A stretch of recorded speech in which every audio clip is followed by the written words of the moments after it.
Hello, this is Daniel Mart, and today I'm going to be doing another review. And this time around, I'm going to be doing a review for the documentary movie He Named Me Malala. And yeah, I'm still getting over the cold. And so yeah, it's a documentary, so yeah, but some of the people featured in this documentary are Malala Yousafzai. I'm gonna butcher these names because these are mostly Muslim names or Pakistan or something like that. Middle Eastern names. So sorry if I butchered the crap out of these names. So yeah, Malala Yousafzai, Ziudin Yousafzai, Tur Pakai Yousafzai, Kushal Yousafzai, Atal Yousafzai, and Mobin Khan. So um, yeah. Before I begin, no 10-second spoiler warning as usual for those who have yet to actually watch this movie and haven't already. Stop the video, go check it out, and come back and watch the rest of this review.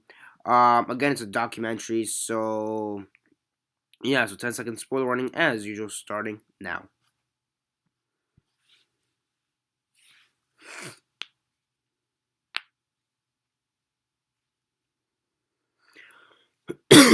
So yeah, sorry if I cough. Again, I'm still trying to get over a cold, which is part of the reason as to why I haven't done as much videos as I typically do in past recent days, months, recent days and weeks, whatever. So yeah, for those I've yet, 10-second spoiler warning is up. So again, for those I've yet to actually watch this movie and haven't already, please don't comment down below or be messaging me. That never gave you fair warnings as usual I did. So yeah, so basically this movie documents, I guess, the events before and after, mostly the before, the events that led up to to the Taliban attack on this girl called Malala Yousafzai, for speaking out on girls' education. And yeah, basically she's famous. She's won a she's won a Nobel Peace Prize at this point already. She's like she's like 17 or 18 at this point, if I'm not mistaken. So yeah, and basically she's this girl who wants to get education for women, in like Pakistan, Saudi Arabia, the Middle Eastern countries. And she was attacked on her school bus, attempted murder basically. And it's also her, like some of her other events, like moving, like they moved to America at this one point, and her getting accustomed to the American life and the American dream and English, um, having American friends and stuff like that. Meeting the president Obama, meeting the Pakistani president, talking about women's education, and yeah, no, sorry again for the cough. Overall, that was actually a pretty good movie. For the most part. I will say this right off the bat, this may or may not sound sexist. I know it's gonna sound rude as hell. I already know. I know this is gonna sound rude as hell, but the girl, Malala Yousafzai, she's ugly. I'm gonna say that right straight up the bat. And, she's pretty ugly in my opinion. Um, yeah, I like what she's done. With trying to get women's education possible for for for girls, females in the that kind of area, Pakistan, Afghanistan area, Middle Eastern area, but she is really ugly. I'm gonna say that right off the bat. I mean that's the one thing. Aside from the fact that this was actually pretty good movie, that's the only other thing I was thinking that she's pretty ugly. I know it's gonna sound sexist or rude, but that's how it sounds.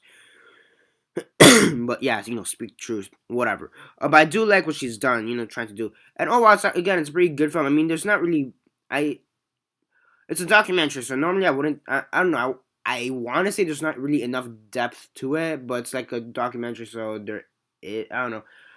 I I just feel like they didn't really go that deep into the topic of girls' education as to why there is um that ban against girls' education.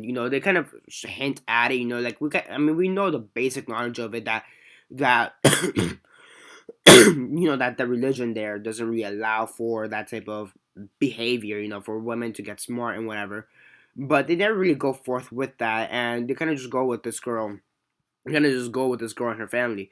Um, and them trying to change the world, which again is honorable. But I think the documentary kind of missed that, kind of forgot that to explain more or less. Like they kind of tell us about it, but never really expand upon it. So yeah, overall, really a pretty good movie as a whole. It's a pretty decent movie. On a scale of 1 to 10, 1 being the worst, 10 being the best, and 6 being decent, I'm gonna give this movie a 6.5 out of 10. It's a pretty good movie for the most part. Definitely do check it out, especially if you're into documentaries, human rights or women's rights or stuff like that. So yeah. But again, I mean, my one real major flaw with this movie is the fact that I don't really think they go that in depth with the topic of as to why there's that ban in those areas. I mean, they kind of give a really basic, generic, not yeah, basic and generic, well known reason as to because it's the Middle Eastern countries and because the religion doesn't really allow it, but they never really go that they never really go that in depth into it. I mean, they kind of also show like the aftermath if people do try to get education for women, what would happen. But again, it doesn't really go that in depth. Um, it does show a bit as to what she's trying to do, so there's that too. So again, 6.5 out of 10 is what I give this movie. Again, sorry for the coffee. I'm trying to get over a cold. And yeah, that's basically it for now. Subscribe if you don't already subscribe. I do movie reviews, TV show reviews, and comic book reviews. Comment down below your thoughts on the movie. Have you seen it? And if not, why not? And if you have, what are your thoughts on it? Comment all that down below. Let me know. Like the video, share on Facebook, Twitter, MySpace, or whatever you guys prefer. And that's basically it for now. This is Daniel Mart signing off.